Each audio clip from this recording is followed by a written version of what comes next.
Welcome to Stone Zoo and the Masters of Flight Bird Show. Of course, most of us already know how colorful our world's birds are, but let's take a look at our red and green macaw Rio for an example.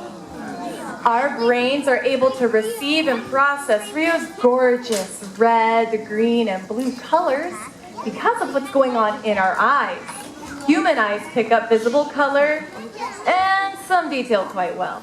But if you were all birds like falcons, you would see colors on Rio we humans just can't see. You would also notice if there was a 1/4-inch long feather on Rio's head that was out of place. And if she were molting, you would see when she was missing one of the feathers on her wings. Oh, there is another thing. If you guys were all falcons, Rio would have seen you from at least a mile away and never flown into the theater in the first place. Because of their very active and much faster than mammals lifestyle, bird eyesight is the keenest of all in the animal kingdom. Some birds can see multiple objects at once. Some birds can see as well underwater as above. Some birds can see better behind them than in front. And some birds can see very well on even the darkest of nights. So join us today as we take a look at bird eyesight. Now, in case you guys haven't noticed, our birds will be flying right over your heads. So it is very important we go over just a couple of rules before we continue. I do need everybody to remain seated for the duration of our show. And please don't reach up and touch the birds as they fly by. This is for your safety as well as for the safety of our birds. Also, as our birds fly overhead, probably best to keep your mouth shut too. Like other large parrots all over the world, red and green macaws are endangered due to their shrinking South American habitat. I'll tell you a little bit more about that in just a minute, but let's give Rio a round of applause for opening up the show today. She did a beautiful job. Many parrots are endangered due to their shrinking South American habitat, and if you would like to help Rio and her friends, make sure to recycle all of your aluminum, as the raw materials used to make it are mined in South America. Going right into the finest of details, animals with well-developed eyesight have 2 types of cells in their eyes. Rod cells that are sensitive to light, and cone cells that are sensitive to color. I wish I could say these names have very technical meaning that would confuse even the smartest of scientists, but no. Rod cells are shaped like rods, and cone cells are shaped like cones. What each cell type does is simple enough. Any biologist can tell if a bird is going to be active at day or night. Aside from songbirds, the birds with the most cone cells are the day-active birds of prey, like falcons, eagles, and hawks. Speaking of hawks, entering from the side of the theater is Stetson, our Harris's hawk. Harris's hawks are unique in the raptor world because they hunt in packs. So one hawk will dive or even run into brush where it knows prey like a rabbit is hiding and flush it out where 3 to 4 members of its family will have an easier time of catching that rabbit. Because the Harris's hawk's desert habitat is so hard to survive, youngsters from the previous nesting season will help raise babies from the current one. And to top it all off, Harris's hawks are known to stack one on top of another, sometimes as many as 4 tall, just to utilize a good hunting perch. I wish we humans could work together as well as Harris's hawks do. There's a unique thing about bird eyes. They have something we mammals don't have in our eyes. This thing is called the pecten. Under a microscope, the pecten looks like a small feather growing off the back wall of the eye. And research shows that the pecten is used to move blood to and from the eye. Snakes, lizards, and other reptiles have a pecten too. Snakes and lizards that might be caught and eaten by a red-legged seriema. This is locust. Red-legged seriemas are native to the central plains of South America, and they prefer to walk and run even though they can fly just fine. And locust here, well, this is a little embarrassing, guys. I just realized I forgot a really important prop for Locust backstage. Does anybody happen to have a rubber snake in the audience? You do! Ladies and gentlemen, what are the odds of that? Be mindful not to hit Locust here, but throw the snake right on out into the middle of the stage, and let's see what she does. You definitely caught her attention there, and she's approaching it a bit cautiously. Perhaps she's trying to lull this snake into a false sense of security. But she starts to circle it and pick it up and slam it on the ground. Seriemas beat their prey on the ground to kill it and break up their bones. In fact, seriemas are known to swallow snakes whole up to 3 feet long. And snakes have hundreds and hundreds of bones in their bodies. So that is an awful lot of work for Locust there to do. But, you know, I don't think Locust realizes this rubber snake actually doesn't have any bones in its body. That's okay. I won't tell her if you guys don't. Notice when Locust picks up the snake, she's smart enough to know which end of the snake is the dangerous end. She picks that snake up by its tail because she wants to avoid any venomous fangs. That's right. Seriemas can even eat venomous snakes. And South American farmers are known to raise seriemas with their chickens to help protect their flocks from snakes and lizards. A smashing demonstration from Locust. Eyesight isn't the only bird sense that's sharpened over millions of years. There's an owl that has a sense of hearing so sharp, it's the only bird in the world that can capture its prey in complete and total darkness. Entering from the front of the theater is Riley, our American barn owl. As you can see when Riley turns to face you, he has a complete facial disc that is awesome at capturing sound waves. The feathers within the disc are stiff and bristly to better funnel sound to the ear. In fact, barn owls can hear the pitter-patter of mouse feet from over 90 feet away. That's from the middle of the stage all the way over there to the dino dig. Barn owls, like most other owls, have almost completely silent flight. The leading edges of their outermost wing feathers have fringes, which muffle the wind as it passes through, giving this bird an even greater advantage at being nature's very best mousetrap. One barn owl can catch over 1,800 mice per year. That's over 5 mice a day. If we're all really quiet on Riley's final flight, we can listen, and we can see if we can hear the sound of his wings flapping.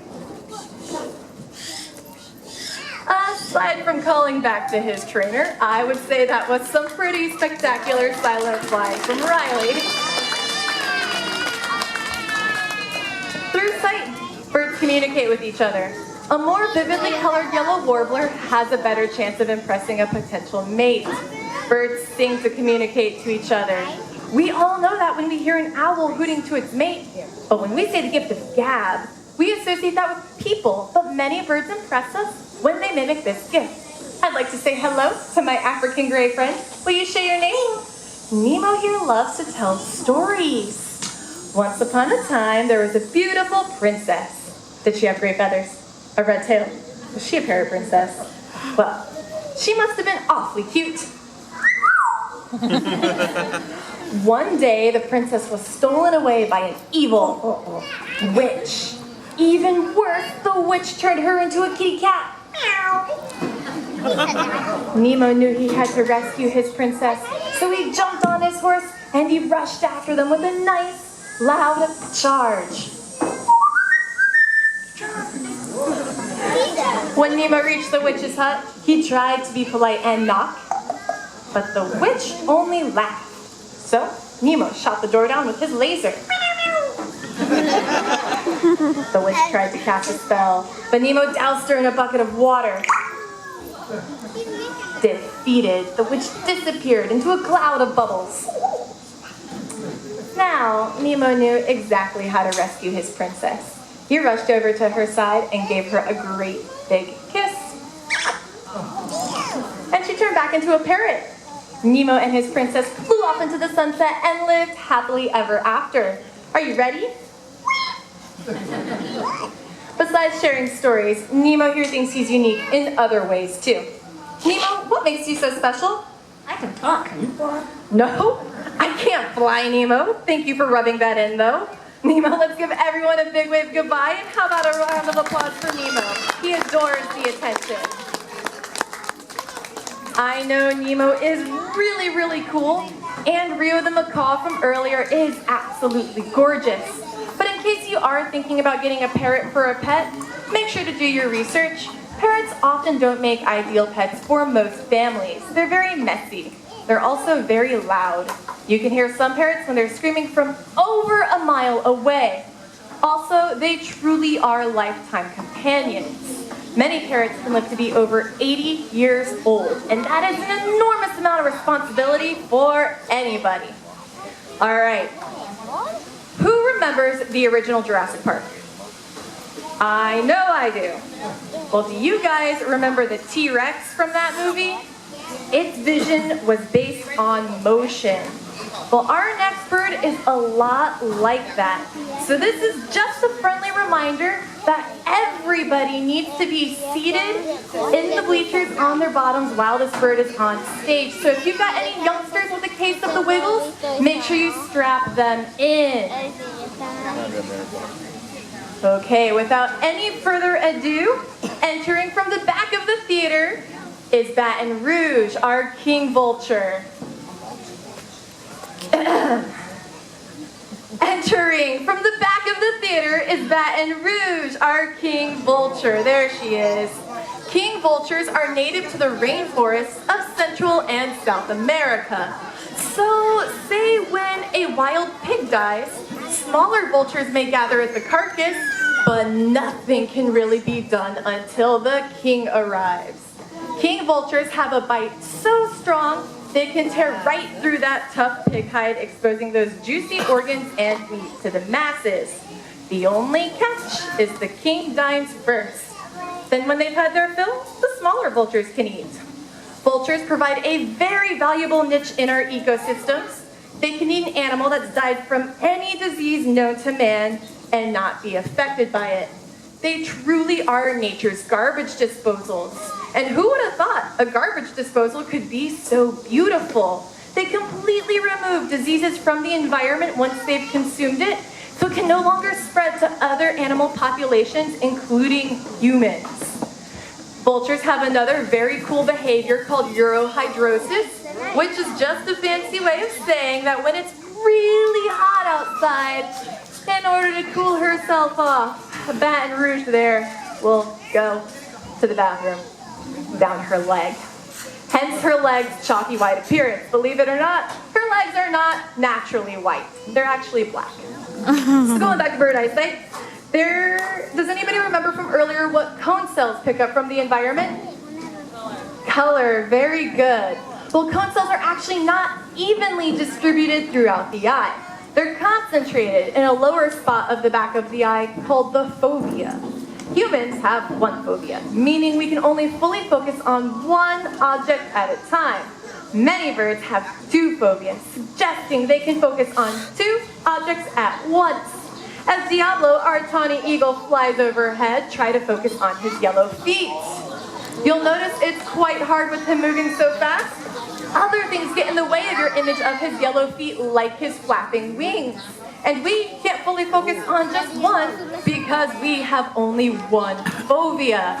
Now imagine you're streaking after a hare on the African savanna that's running away from you while you're watching in full focus the tall grass, tree branches, and other objects you must avoid as you rush this hare at over 60 miles an hour. Tawny eagles and other birds of prey can do this because of their excellent eyesight. And there goes our fast and furious tawny eagle, Diablo. There's another very awesome thing about tawny eagles, believe it or not. They will chase after vultures and make a barking sound at these vultures. And their intent is to scare the vultures. And whenever a bird gets frightened, it wants to fly away. So in order to fly away, the bird needs to lighten the load. And there is one of two ways they can do this. What the tawny eagles are aiming for with their vultures is to make them regurgitate their most recent meal. And then you know what the tawny eagle does with that? They enjoy a nice, warm, mushy lunch.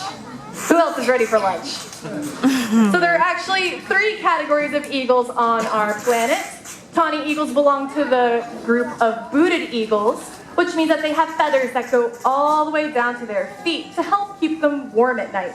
There are serpent eagles who like to eat snakes and have very thick scales on their feet to help protect themselves from snake bites. The third category of eagles are sea eagles, who need large bodies of fresh or salt water depending on the species. I'm going to introduce to you a sea eagle who needs no introduction. He's going to come from the entrance of our theater right behind you guys. Ladies and gentlemen, let's hear it for the bald eagle.